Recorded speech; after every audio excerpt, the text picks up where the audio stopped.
فقلت استغفروا ربكم إنه كان غفارا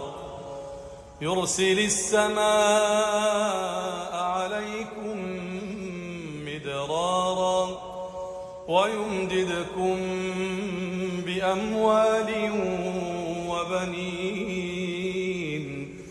ويجعل لكم جنات ويجعل لكم أنهارا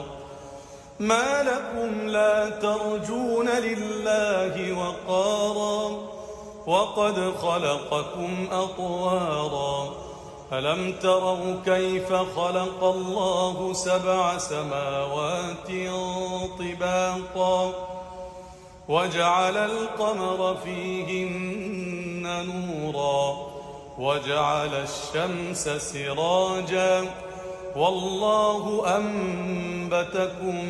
من الأرض نباتا ثم يعيدكم فيها ويخرجكم إخراجا والله جعل لكم الأرض بساطا لتسلكوا منها سبلا فجاجا